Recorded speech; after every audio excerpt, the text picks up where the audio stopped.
The hotel owner thought power meant invincibility, until Big Shaq's daughter stepped through the door. The crutch, the fall, the humiliation, they weren't just an act of cruelty, they were a spark. And when Big Shaq arrived, the walls of arrogance shattered. This wasn't just a showdown, it was a reckoning years in the making. Before we deep dive into this interesting story, subscribe to our channel, and tell us where are you watching from. Share in the comments below. The sun cast harsh white streaks through the towering windows of the city's most opulent hotel. The marble lobby gleamed, polished to a mirror sheen, and the scent of expensive cologne mingled with faint traces of fresh flowers. The revolving door eased shut behind Elowen, as she hobbled forward, her crutch tapping an irregular rhythm against the floor. Her face was pale, her lips pressed together, and she seemed to shrink beneath the gaze of well-dressed guests, who glanced her way but swiftly looked elsewhere. Behind the broad reception desk stood Tobias Kane, his sleek black suit, tailored to perfection, his cufflinks catching the light with a glint that matched the predatory gleam in his eyes. He saw Elowen immediately, and his lips curled into a smirk, as he nudged his manager with a sharp elbow. The manager shifted uncomfortably, glancing down at the register as though it could hide the scene about to unfold. Elowen approached the desk with measured steps, her shoulders trembling with determination. The weight of her broken legs slowed her pace, but not her resolve. Tobias's smirk widened as she neared. His voice dripped with mockery as he spoke, his words loud enough to catch the attention of the few guests nearby. "Seems like you're having trouble walking there, sweetheart," he said, his tone smooth and cold. Elowen didn't flinch. She placed her hand on the edge of the counter, steadying herself. "I'm here to see Mr. O'Neill," she said quietly, her voice almost lost in the hum of the lobby. Tobias's laughter was a low, cruel sound. "Mr. O'Neill? I think you're lost, little girl. We don't let charity cases like you in through the front door. You should leave before you embarrass yourself further." A ripple of uneasy whispers traveled through the lobby, but no one stepped forward. Elowen's jaw tightened. She shifted her crutch forward, attempting to keep her balance as she stepped back. Tobias's smirk deepened, and with a deliberate flick of his foot, he knocked the crutch from beneath her arm. Elowen gasped, her arms flailing as she crumpled to the polished floor. Her papers scattered, her bag spilled open, and her pride shattered in the space of a heartbeat. The lobby's silence was deafening, broken only by Tobias's mocking chuckle. But from the floor, Elowen's voice rose, not loud, but clear, each word cutting through the tension like a blade. "Tell him Elowen is here. Tell him Shaquille O'Neal's friend has come." Tobias's laughter died in his throat. His smirk wavered. The name rippled through the crowd like a silent shockwave. The older guests exchanged startled glances, some murmuring to each other. One man near the elevators pulled out his phone and began typing rapidly. Behind the desk, Tobias's face lost its color. He bent down, his voice low but urgent. "You're bluffing. You think throwing around a name like that will get you anywhere?" Elowen's gaze met his, unwavering and fierce despite the tears welling in her eyes. "You should know better than anyone not to underestimate me," she said. "Or him." The echoes of those words lingered long after she spoke them. Tobias straightened abruptly, wiping his hands on the edge of the desk as though ridding himself of a stain. His eyes darted around the lobby, now thick with a tension he couldn't control. He motioned for security, his voice sharp and brittle. "Get her out of here," he snapped. "I won't have this kind of scene disrupting my hotel." The security guards hesitated. They had seen the fall, heard the name, whispers of the hotel's dark undercurrents, long hidden beneath layers of wealth and influence, tickled the edges of their conscience. But loyalty or fear overrode hesitation. Elowen, still on the floor, gathered her spilled belongings with shaking hands. A shadow fell over her, and she flinched instinctively, but the figure wasn't Tobias or security. It was a guest, a man in a worn navy jacket, who silently helped her gather her papers, his eyes flickering with sympathy. "Thank you," Elowen whispered. The man nodded, glancing uneasily at Tobias. Then without a word he melted back into the crowd. Elowen stood, gripping her crutch as she straightened. Her leg trembled beneath her, but her voice remained steady. "I'm not leaving. Not until he comes." Tobias's jaw clenched, his hands tightening into fists that he quickly hid behind his back. He knew the name she had spoken wasn't an empty threat. Shaquille O'Neal wasn't just a billionaire or a public figure. He was a man who carried weight far beyond business. And this hotel, Tobias knew with a bitter twist of irony, was part of a history that Shaq had once trusted but had left behind after betrayal. Tobias's father, years ago, had orchestrated a scheme that nearly ruined Shaq's early business ventures.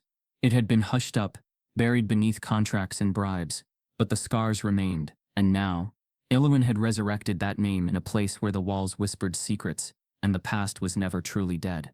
Tobias's pulse quickened, a thin sheen of sweat rising at his hairline. "You can wait all you want," he said stiffly.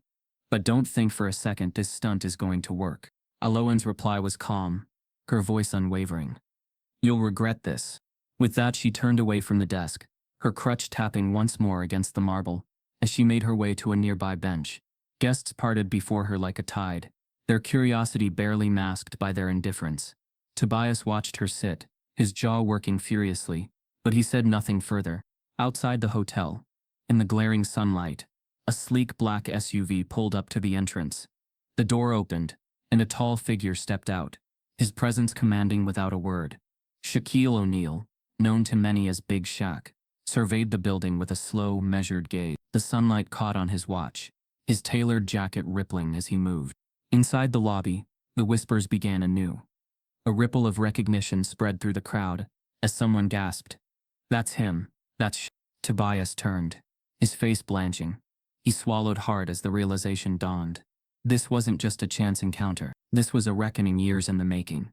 A story whose first chapter was written long ago, and whose conclusion was about to unfold, step by step beneath the unblinking gaze of a man who never forgot. Shaquille O'Neal had learned the language of powerful institutions long before he stepped into them. Decades ago, as a young man on the cusp of his rise, he had believed that loyalty and determination could shield him from betrayal. Men like Tobias Kane's father had whispered promises of mentorship, of shared success, of building a future where innovation and integrity intertwined. Shaq, wide-eyed and determined, had accepted those promises as truth. But in the quiet boardrooms and hushed corridors, he discovered the real currency of power: exclusion, secrets, and deals struck in shadows. The betrayal, when it came, hadn't been loud. It was a silent, calculated withdrawal of support, a buried contract, a deal rerouted without his knowledge. It wasn't just business. It was personal. They had underestimated him, believing his roots too humble, his ambitions too raw, his drive too visible. The lessons carved deep lines in his memory, shaping his path not as a victim, but as a force. He climbed higher, learned faster, built his empire with a mix of resilience and heart. But he never forgot. Now, as he stood outside the polished entrance of the Grayson Hotel, Tobias Kane's domain, Shaq's thoughts weren't just on the girl inside. They were on the old scars that Tobias's father had helped etch into his past. He recognized the look in Tobias's eyes, the smirk that had graced his father's face years ago, a smirk that said, "You don't belong here." Shaq had seen it before, felt its weight pressing on his shoulders, as he stood alone against a world of gleaming suits and hidden knives. His wife, Shawnee Henderson, had always known the price of ambition. Their late-night conversations over quiet dinners revealed a woman with sharp insights into human nature, a steadying presence in his life. She reminded him, often with a mix of tenderness and unflinching truth, that not everyone at the table was there to break bread. Some were there to carve the meat from your back. It was Shawnee who had first voiced her suspicions about the Kane family years ago, her intuition warning Shaq of their masked intentions long before the papers made it official. Shaq's mother, Lucille O'Neal, had imprinted something deeper in him. She'd grown up navigating a world where exclusion wasn't hidden in boardrooms, but shouted in the streets. She reminded him of resilience, of quiet strength, of holding your head high even when doors slammed shut. Lucille's stories of their family's past, of neighbors who wouldn't speak to them, of teachers who dismissed her son's potential, of systems designed to keep them out, were the pulse beneath Shaq's public triumphs. When Elowen's message reached him, whispered through a hurried phone call from a concerned hotel staff member who had once worked security for him, it wasn't just a report of an incident, it was a call to arms against a history that refused to stay buried. Inside the hotel, Tobias's posture had shifted. The easy smirk was gone, replaced by a stiffness in his shoulders, as he barked orders at his staff to contain the situation. But there was an edge of panic in his voice, a crack in his facade. He knew who was coming. He knew the weight behind the name Elowen had spoken. He'd heard stories of Shaq's tenacity, of his refusal to be cowed, of the quiet power he wielded in rooms where decisions were made. Yet Tobias clung to the belief that old wealth and polished marble could shield him from the consequences of his arrogance. Eloan sat on the lobby bench, her crutch resting against the armrest, her face pale but determined. She was young, barely into her 20s, but her eyes held the shadows of old betrayals. She had known Shaq through family ties, stories whispered by her grandfather, who had once worked alongside him in the early days of his business. When she heard what Tobias had done, she hadn't hesitated. She knew that calling on Shaq wasn't just about seeking help. It was about invoking a promise that injustice wouldn't go unchallenged. Her presence in that lobby, bruised but unbowed, was as much a statement as it was a plea. Outside, Shaq's SUV idled at the curb. His driver, a man named Reed, with a quiet loyalty that spoke louder than words, waited without prompting. Shaq stepped forward, his tall frame casting a long shadow against the building's glass facade. The doorman hesitated, his hand trembling slightly as he reached for the handle, but Shaq's nod was calm, almost reassuring. He wasn't here to make a scene, he was here to make a point. As he entered the lobby, the low hum of conversation faltered. Heads turned, phones tilted upward as if to capture the moment. Shaq moved with a grace that belied his size, each step measured, his gaze sweeping the room. Tobias's voice faltered, as he tried to assert control, but the weight of Shaq's presence made his words crumble into silence. Eloan met Shaq's gaze, her relief a quiet exhale. He crossed the marble floor with a steady purpose, stopping in front of Tobias without a hint of hesitation. The contrast between them was stark. Shaq's calm authority against Tobias's brittle arrogance. There was no need for raised voices or threats. The balance of power had already shifted. Shaq's voice, when it came, was low and even. "My mother taught me to stand for those who can't," he said, his words carrying across the silent lobby.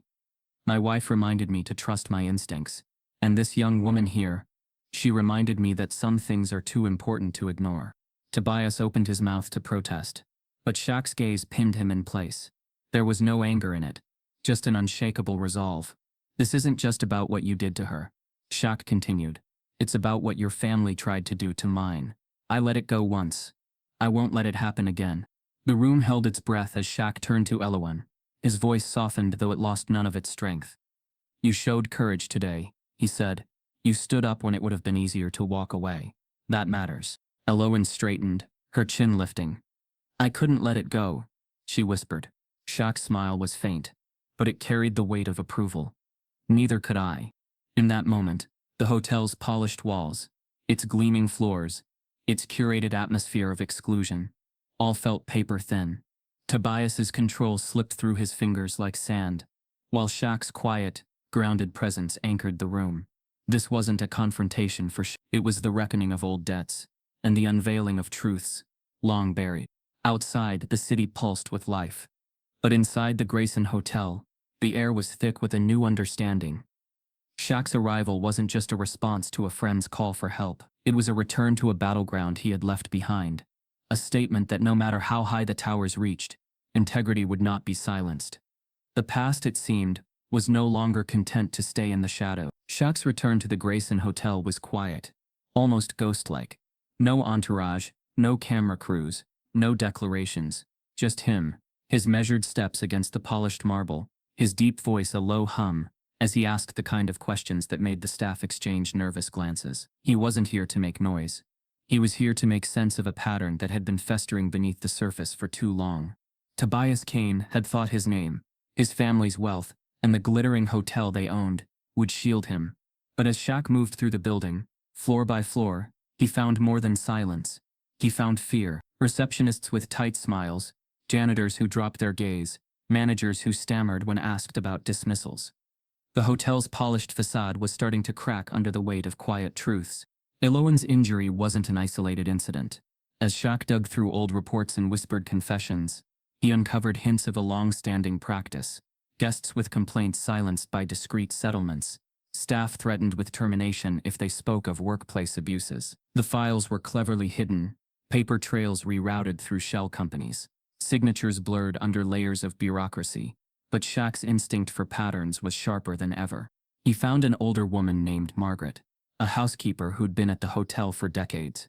She hesitated before speaking, her hands trembling slightly, as she recounted how, years ago, a young man in a wheelchair had been denied service by Tobias's father during a high-profile event. Margaret remembered the look on the boy's face as he was turned away, humiliated, his parents pleading for fairness. She'd seen the same look in Elowen's eyes when her crutch was kicked aside. Margaret's voice was barely a whisper as she said, "This place, this family, they don't forget who they think doesn't belong."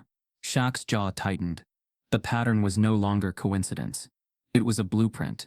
Each uncovered incident was another thread in a web of systemic exclusion.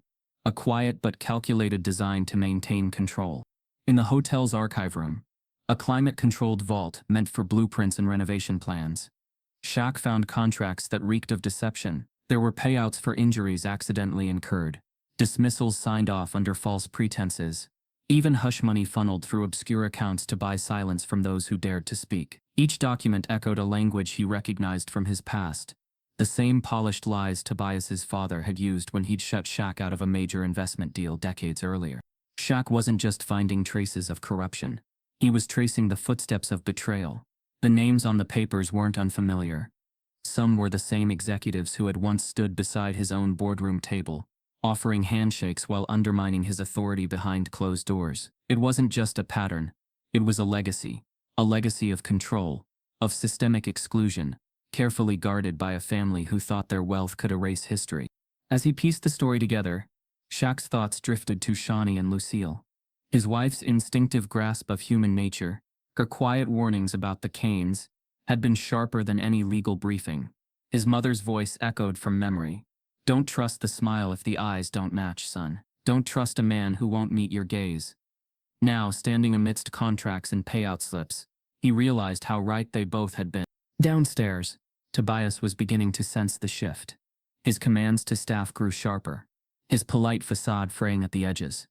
He whispered to his assistant, a young man named Darren, who looked increasingly uncomfortable under his boss's scrutiny. Darren, Shaq noticed, was one of the few who hadn't entirely averted his gaze during their earlier confrontation. There was something in Darren's demeanor, hesitation, perhaps regret, that hinted at a willingness to talk. That evening, in the quiet of the nearly empty lobby, Shaq approached Darren with the easy confidence of a man who didn't need to raise his voice to command attention. He spoke softly, almost conversationally, asking about old files, contracts, staff records. Darren hesitated, his eyes darting nervously toward the office where Tobias remained locked away. But then, with a shaky breath, he confessed. "There's more than just Elowen," Darren murmured, his voice low. "There've been others. A boy in a wheelchair. An elderly guest denied service because he asked too many questions about a billing error. Staff who were fired for reporting safety violations. All buried in the records, hidden behind dummy companies and false names. I didn't know what to do." Shaq placed a reassuring hand on Darren's shoulder, steady and firm. "You're doing the right thing now," he said, his voice warm but edged with resolve.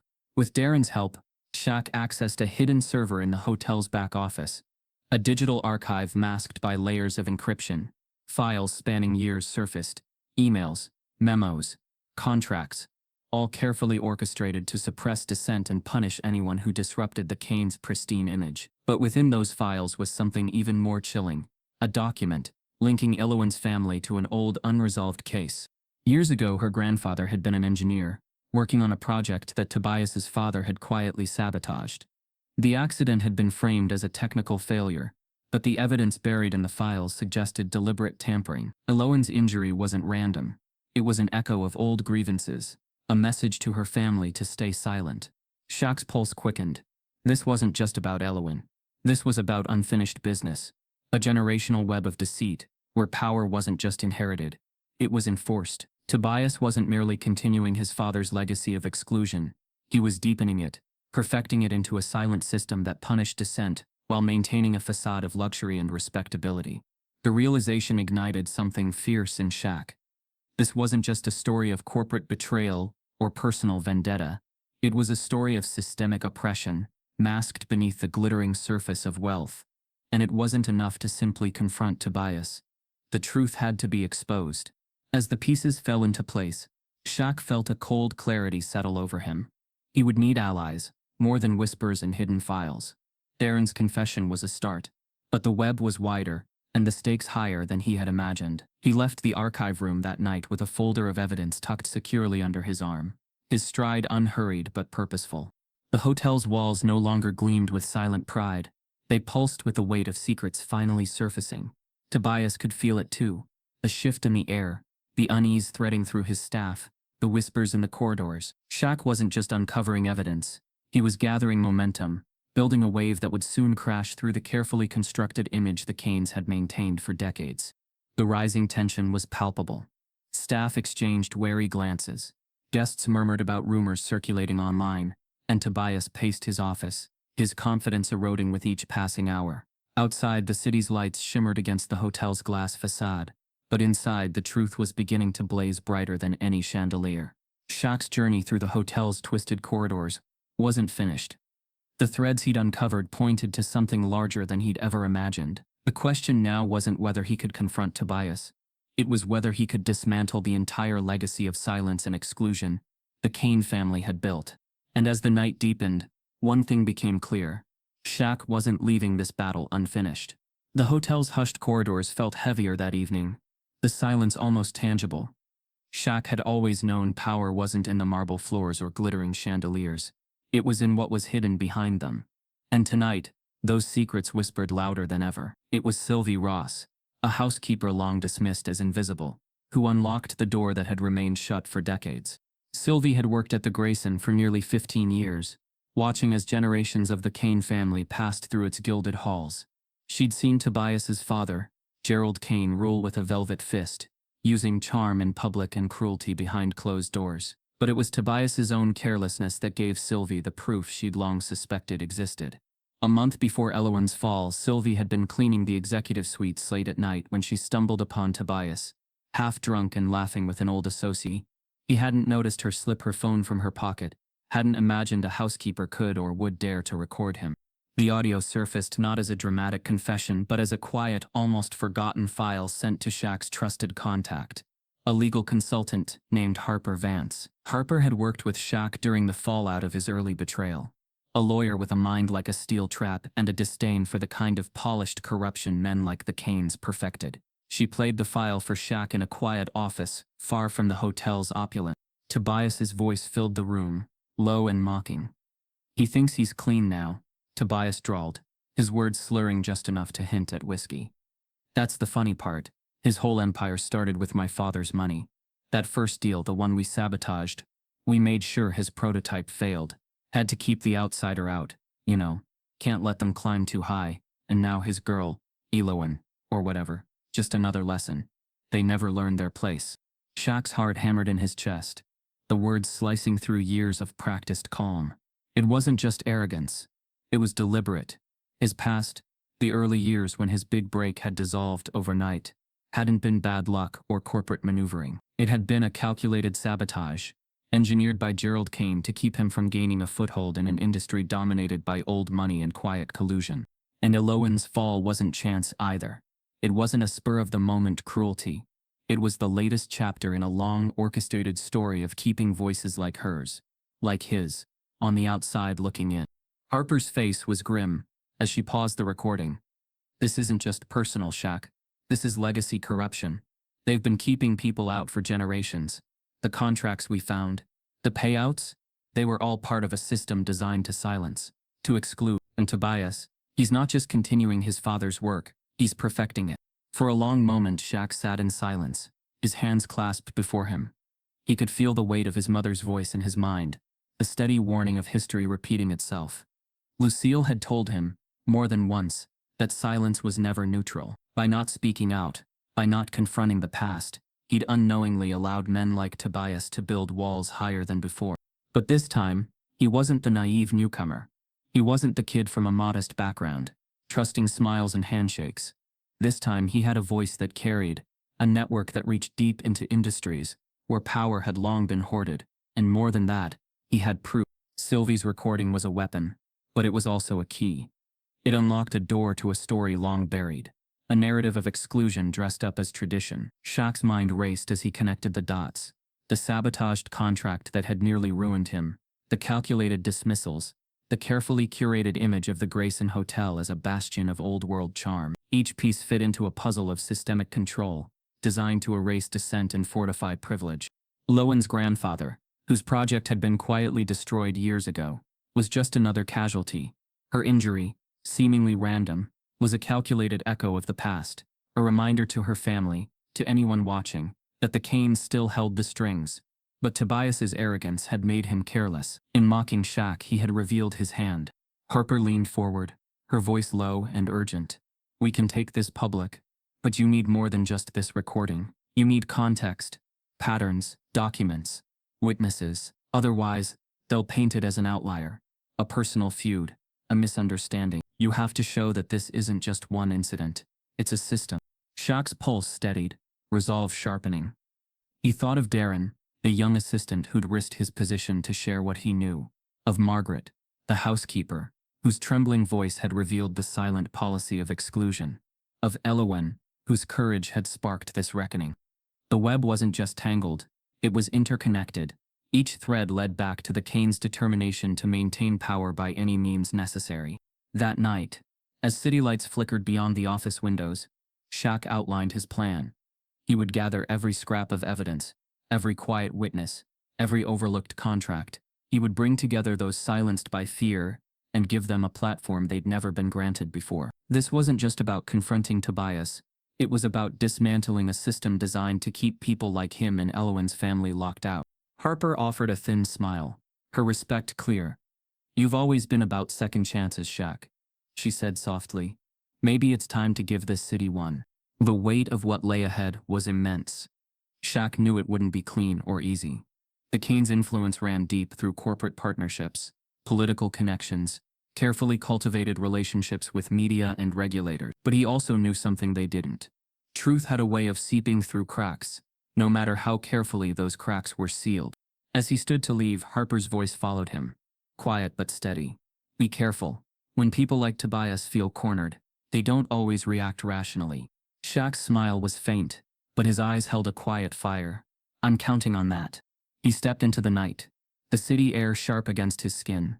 The Grayson Hotel's silhouette loomed in the distance, its glittering facade now a fragile mask over decades of buried corruption. Tobias's mocking words echoed in his mind, not as a taunt but as a challenge. This wasn't about revenge. It was about justice, about giving voice to those long silenced, about breaking a legacy of quiet cruelty. And as Shaq's steps carried him into the shadows, he knew one thing for certain. The Canes had underestimated him for the last time. Tobias Cain's polished world was beginning to fracture. For years he had thrived in the quiet assurance that his family's influence was untouchable, their misdeeds buried beneath layers of charm in carefully curated public relations. But now the cracks were spreading faster than he could plaster them over. The recording Sylvie had captured wasn't just damning, it was a threat that could unravel the entire foundation on which the Canes' power rested. His first move was predictable. Tobias's legal team flooded local courts with preemptive lawsuits, accusations of defamation, and interference designed to intimidate Sylvie, Shaq, and anyone else willing to come forward. The filings were filled with flowery legal jargon, but hollow at the core, empty threats meant to buy time. At the same time, Tobias deployed private investigators, men with suits as sharp as their questions, to shadow Sylvie and other key players. They lingered outside her modest apartment, trailed her as she went about her day, hoping she'd slip up or buckle under pressure. But Shaq, anticipating Tobias's predictable tactics, had already intervened. Harper Vance arranged for Sylvie's relocation to a secure apartment under a pseudonym. Discreet legal protections were filed, and trusted associates kept watch from a distance. When the investigators circled back to report their failure to intimidate her, Tobias's frustration deepened. His control, once absolute, was slipping. Shaq's moves, by contrast, were precise and measured. He wasn't interested in theatrics. Instead, he methodically compiled a portfolio of financial records, secured through quiet channels in industries where his network held sway. Hidden bank transfers emerged, offshore accounts, fraudulent invoices, shell companies linking back to Tobias and his father. The paper trail wasn't just inconvenient, it was damning. It mapped a system of corruption so intricate and far-reaching that even the most loyal of the hotel's investors began to question their faith in Tobias's leadership. The investors' unease was palpable.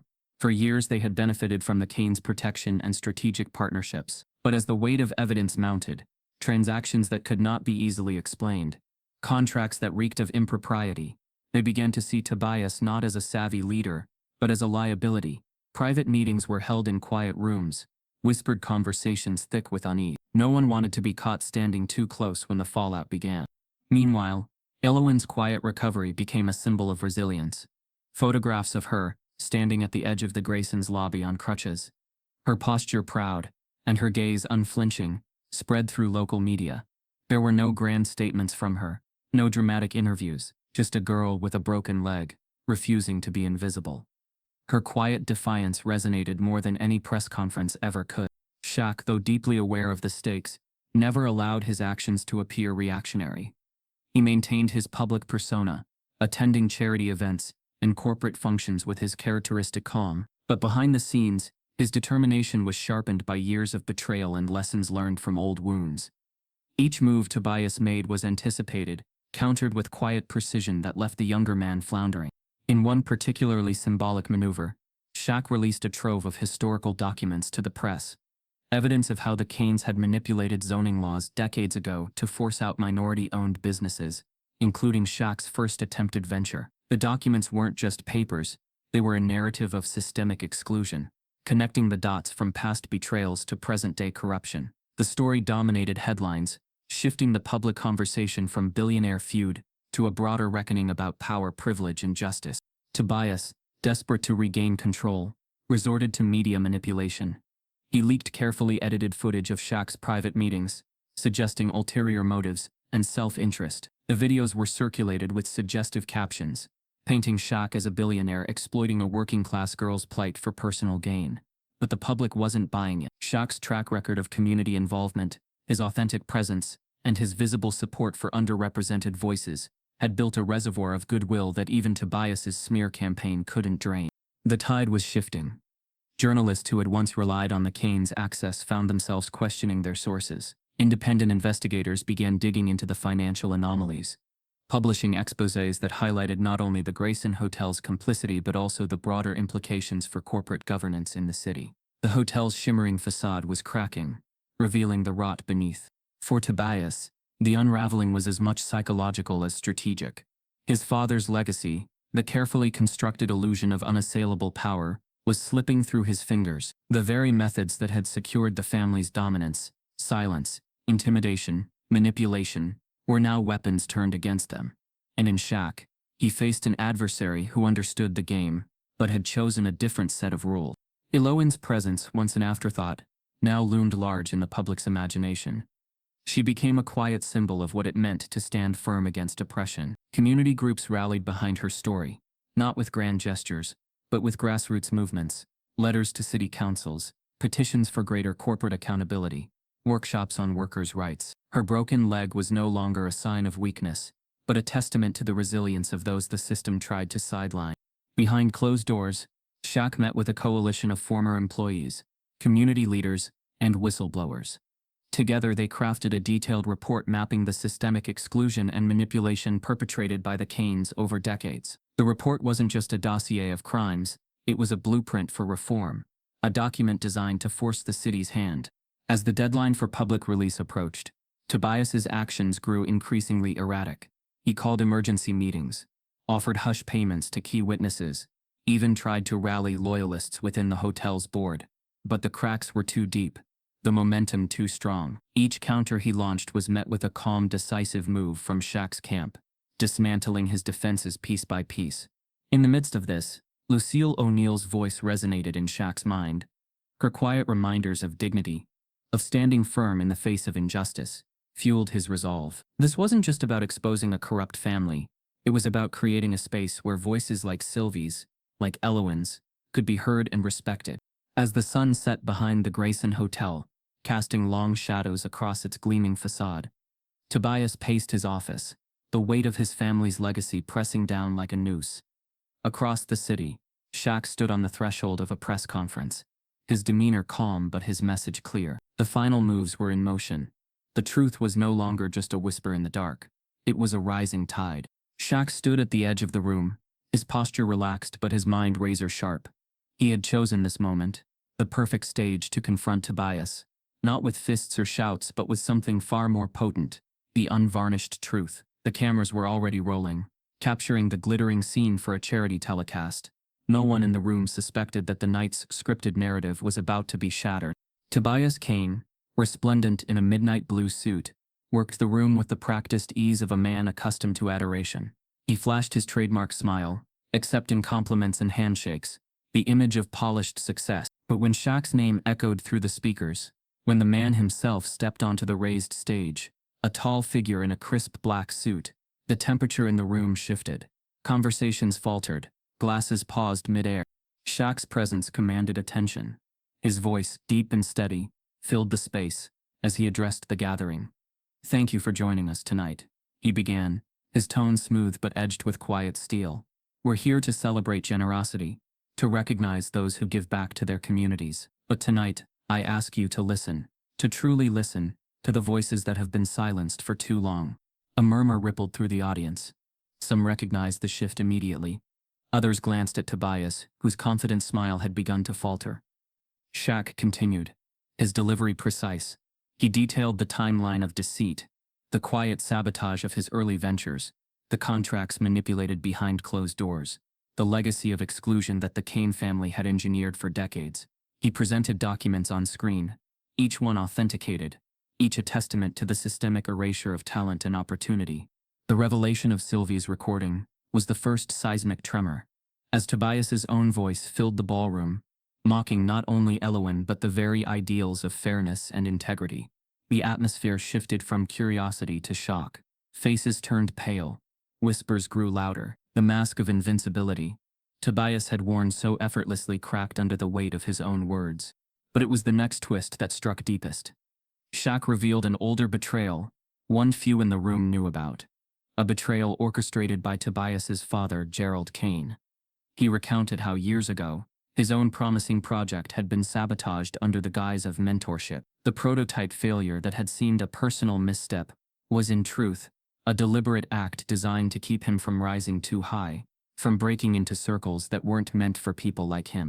The screen behind Shaq displayed contracts from that time, correspondence that detailed the coordinated efforts to sideline him, to destroy his credibility and finances. This wasn't just about one man's ambition, Shaq said, his voice resonating with the clarity of a man who had carried the burden of silence for too long. It was about a system built on keeping certain voices out, ensuring that power and privilege stayed where they always had. It was about denying opportunities to anyone who dared to dream beyond the roles they were assigned. The audience's reaction rippled outward, first whispers, then gasps, and finally, a rising chorus of condemnation. Heads turned toward Tobias, whose face had drained of color. He tried to step forward, to reclaim the narrative, but his voice faltered against the weight of Shaq's revelations. "I never," Tobias began. But Shaq's voice cut through, calm and unwavering. "You did. And so did your father. And the silence you depended on to protect you. It's over." Reporters scrambled for footage, microphones thrust toward the stage. Investors and stakeholders exchanged urgent whispers, their expressions a mix of outrage and betrayal. The story was no longer a private matter. It was a public reckoning. Elowen, standing near the back of the room on her crutches, caught Shaq's eye. Her expression was steady, her presence a quiet reminder of what was truly at stake. Shaq gave her a nod, acknowledging not just her courage, but the countless others like her who had been dismissed, overlooked or discarded. Tobias, sensing the unraveling, turned toward the crowd, attempting a final plea. "This is all a misunderstanding. These claims are exaggerated, taken out of context." But the evidence was too detailed, too compelling to dismiss. Shaq didn't need to shout or gesture wildly. His truth was precise, documented, undeniable. He gestured to the screen one last time. "This isn't just about me, or Elowen, or Sylvie. It's about a pattern of exclusion, of calculated suppression of talent, of a legacy that has harmed far more than just those of us standing here tonight. It's about what kind of future we want to build, and whether we have the courage to face the truths that have been hidden in plain sight." The final words hung in the air, heavy and resonant. For a moment the room was silent, save for the soft whir of cameras and the shuffling of uncertain feet. Then, as if released from a collective breath-holding, applause erupted, not polite or hesitant, but genuine, rising into a wave of support that left Tobias standing alone in a sea of disapproval. Security, alerted by Harper's quiet arrangements, approached Tobias discreetly. His protests were quiet, but the look in his eyes betrayed the realization that his empire had crumbled. Not with violence, but with truth spoken plainly and fearlessly. As Shaq stepped down from the stage, his heart steadied despite the adrenaline. He felt the weight of years lift from his shoulders. Aloan met him near the side exit, her smile small but certain. "You did it," she said, her voice barely above a whisper. Shaq met her gaze, his own smile tinged with quiet pride. "No," he replied. "We did." Outside the Grand Hotel, as the city's night air wrapped around them, the sounds of the gala faded into the background, but the impact of what had been spoken inside would ripple far beyond those walls. This was more than a confrontation. It was a declaration that silence was no longer an option, that legacies built on exclusion would not go unchallenged, and that justice, however delayed, could still be claimed. The silence after the confrontation was anything but empty. In the days that followed, the fallout descended like a storm, swift and merciless. News vans clustered outside the Grayson Hotel, their cameras trained on the revolving doors that had once turned with untroubled grace. Now, they spun with the weight of scandal and betrayal. Tobias Kane's empire, so meticulously curated, crumbled under the weight of truth. His allies, once steadfast, distanced themselves with calculated precision. Law enforcement didn't wait. Armed with evidence meticulously gathered by Shaq's quiet but relentless team, contracts, recordings, witness statements, they descended on Tobias's office with unassailable force. They left with boxes of documents and files, their sealed folders carrying the weight of a legacy built on calculated exclusion. The board of directors, once cowed by Tobias's presence, moved swiftly to oust him and his co-conspirators. No amount of public apology or attempted damage control could stitch together the image of control he had so carefully maintained. Yet in the midst of this upheaval, Shaq's presence remained steady, almost serene. He didn't gloat or capitalize on Tobias's fall. When reporters swarmed him outside the hotel, eager for statements, he spoke with quiet clarity, not to amplify his own vindication, but to illuminate the bigger truth. "This isn't about me," he said, his voice low and deliberate. "It's about those who were silenced, those whose opportunities were stolen. It's about what kind of world we leave for the next generation." And he meant it. When the board, in an act of desperation to stabilize the hotel's reputation, offered him a position of authority control over the very institution that had wronged him, Shaq declined. "I don't need to run a hotel to prove a point," he said simply. Instead, he used his considerable influence to elevate the voices that had been buried under years of systemic indifference. Sylvie Ross, the housekeeper who had risked everything to capture Tobias's damning confession, found herself not sidelined but championed.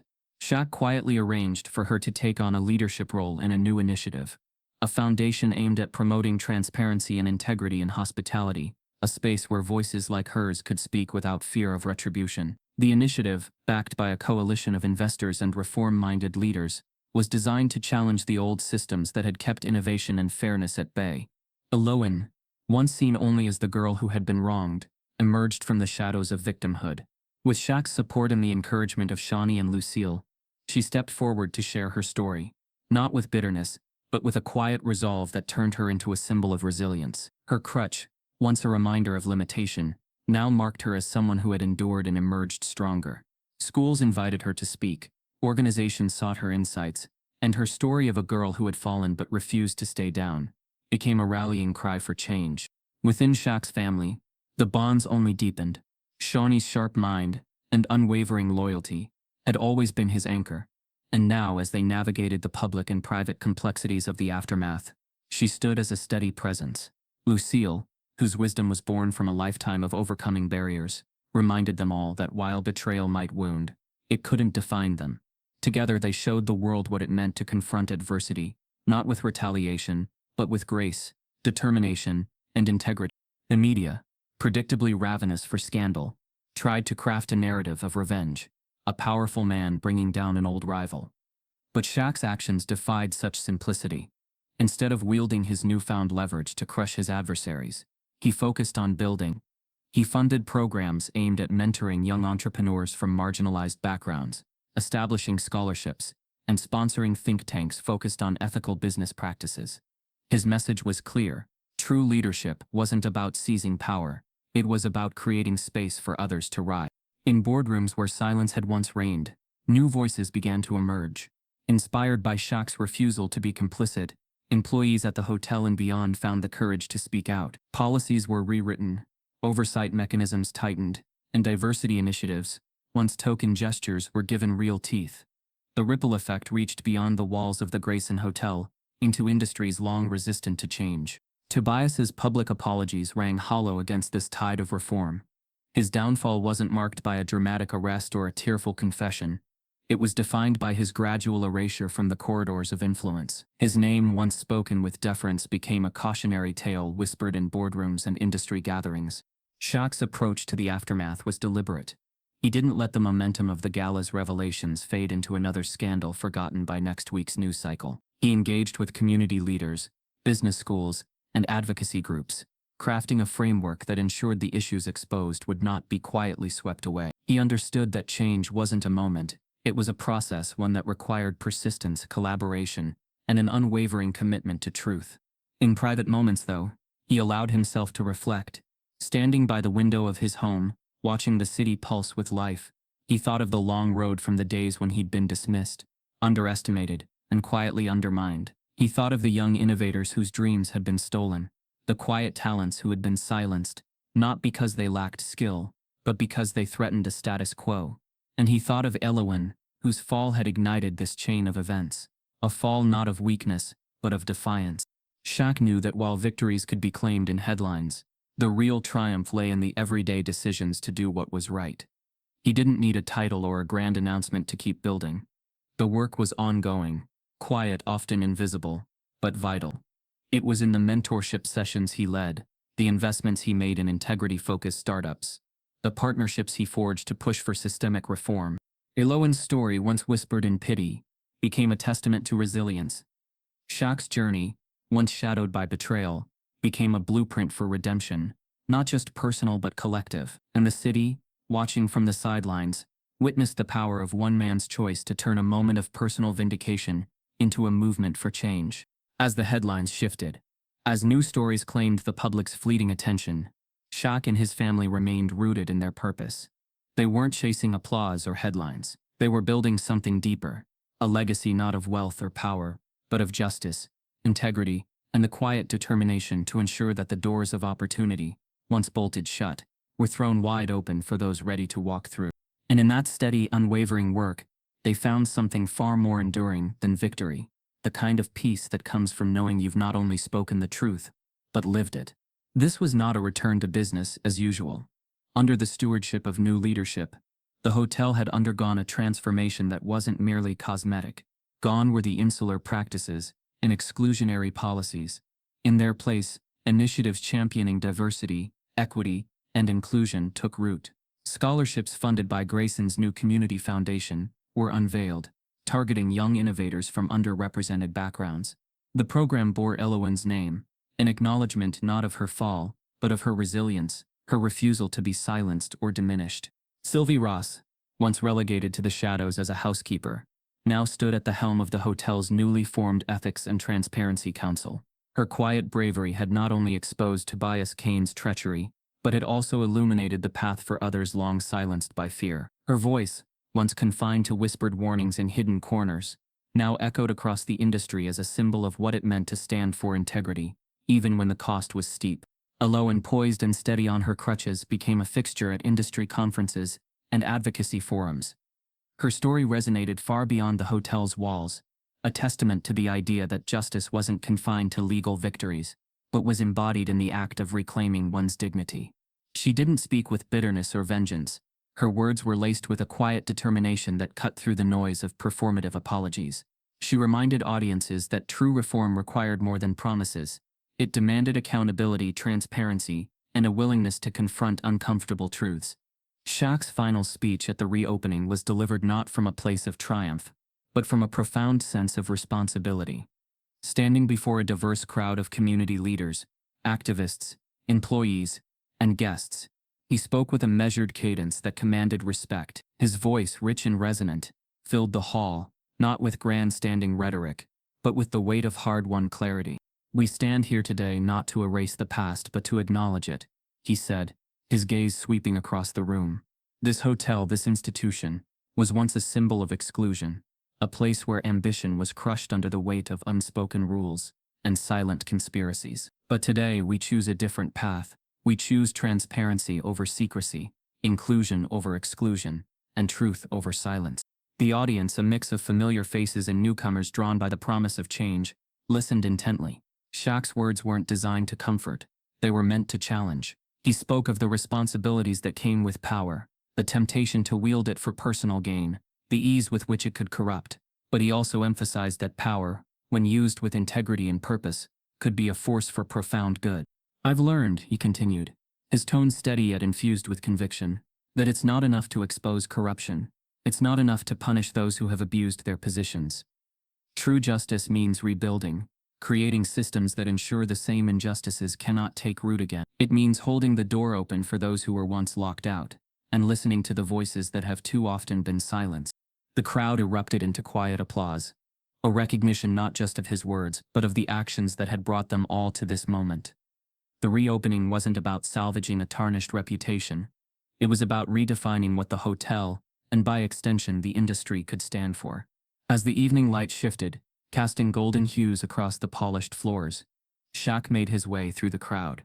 He exchanged quiet greetings with the scholarship recipients, listened as Sylvie outlined her vision for ongoing reforms, and shared a brief knowing glance with Elowen. Each interaction was marked by a sense of solidarity, a recognition that while the struggle for justice was far from over, they had taken a definitive step forward. In the weeks that followed, the ripple effects of the Grayson Hotel's transformation reached beyond its gilded halls. Other institutions, hotels, corporations, even local government bodies took notice. Conversations once confined to back rooms spilled into board meetings and public forums. Policies were revisited, whistleblower protections strengthened, and diversity initiatives given real funding and authority. The story of Elowen, Sylvie, and Shaq became a case study not just in ethics, but in the power of collective courage. For Shaq, the public acknowledgement was secondary.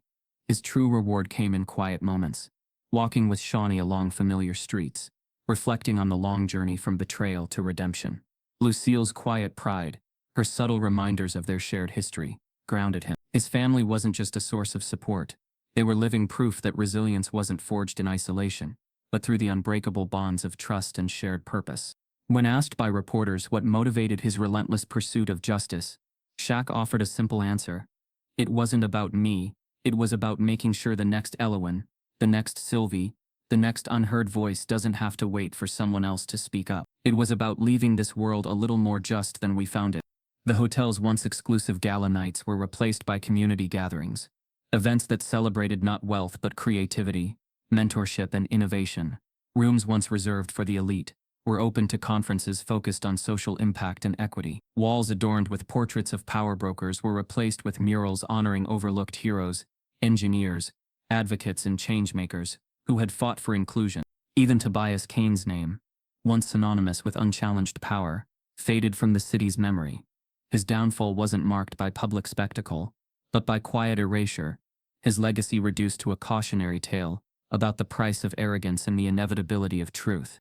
Shaq's journey wasn't framed as a personal redemption arc. Instead, it was woven into a larger tapestry, a story of a community, a city, and an industry waking up to its own complicity and choosing to chart a new course. The shadows of the past still lingered, but they no longer defined the narrative. Instead, they served as a reminder of how far they had come and how much further they needed to go. As he stood beneath the newly installed plaque at the hotel's entrance, its inscription capturing the spirit of transformation, Shaq felt the quiet satisfaction of a man who had faced the weight of betrayal and refused to be broken by it. The words on the plaque were simple, yet profound. In honor of those who dared to speak, to rise, and to rebuild. This is not an ending, but a beginning. And so, with the sun setting beyond the city's skyline, Shaq, Elowen, Sylvie, and their allies stepped forward, not into a future free of struggle, but into one where integrity, truth, and the quiet strength of solidarity would guide their path. Their conversation was low, almost conspiratorial, as they traced blueprints and shared ideas, the flow of their words punctuated by soft laughter and the occasional pause as one or the other considered a new angle. It wasn't about the technical details so much as the purpose that infused every line they drew. Shaq's massive hands moved with surprising gentleness over the sketches, while Elowen, her posture leaning in, brought a sharp clarity and insight that reminded him of why he had trusted her with more than just designs. He had trusted her with the future. Lucille's voice echoed softly in Shaq's mind, a memory carried through decades.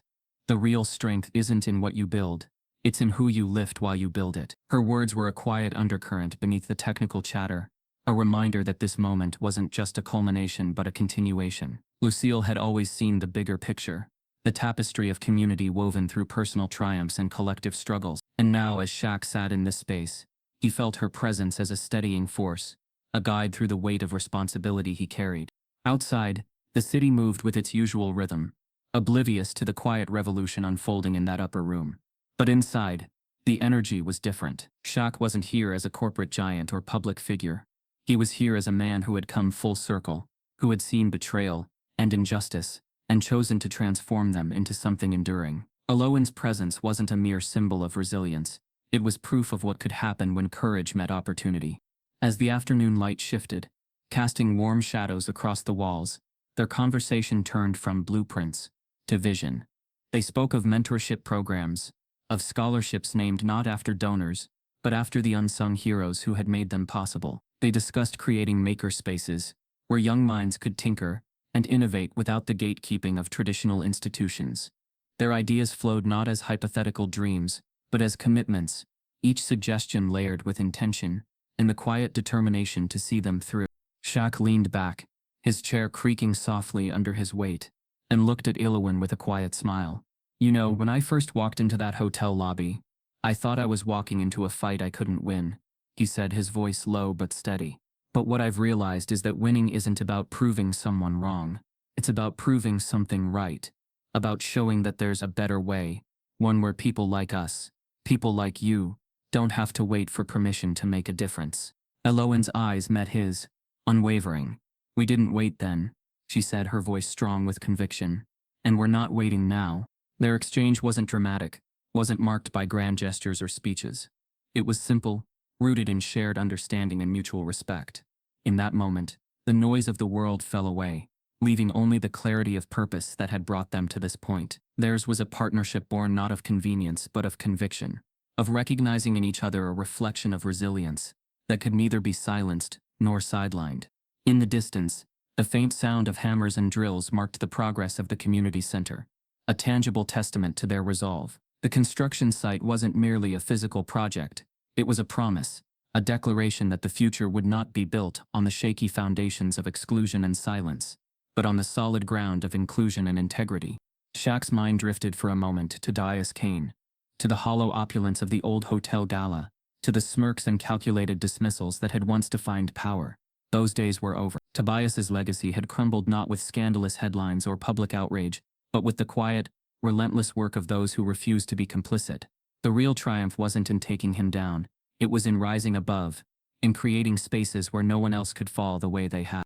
He thought of Lucille's stories, of the struggles she had faced, of the lessons she had imparted not through lectures but through lived example. He thought of Shawnee's steadfast support, her unwavering belief in the power of community over competition. And he thought of Elowen, whose journey from that first brutal humiliation to this moment of quiet empowerment had redefined the very idea of what it meant to stand tall. As twilight settled over the city, the room filled with a golden glow that softened the sharp edges of blueprints and cast long, deliberate shadows. Shaq stood, his movements deliberate and unhurried, and offered Elowen a hand. She accepted it not as a gesture of support but as a sign of partnership, her grip firm and sure. Together they stepped to the window, looking out over the construction site, their silhouettes framed against the backdrop of a city slowly learning to listen. The final scene wasn't about endings or victories. It was about the ongoing work of building a world where silence no longer meant consent, where resilience was not a requirement for survival, but a foundation for flourishing. The weight of the past was still there, undeniable and unforgotten, but it was no longer a burden. It had become the bedrock upon which they would build, stone by stone, idea by idea. In the quiet that followed, as the city's lights flickered to life, Shaq felt a profound sense of peace. Not the peace of resignation, but the peace that comes from knowing one has chosen to stand where it mattered. Lucille's voice echoed once more in his thoughts. A gentle benediction. Build with your hands, but build for others. And so as the night settled around them, and the city continued its relentless march forward, Shaq and Elowen remained by the window, not looking back but looking ahead, to a future forged not in shadows but in the unwavering light of integrity and hope. Some stories change more than headlines. They change hearts. Join the movement that refuses to let injustice hide behind polished walls. Let's raise the voices long silenced and build a world where courage and truth are louder than exclusion. The next chapter is yours to write. How will you begin?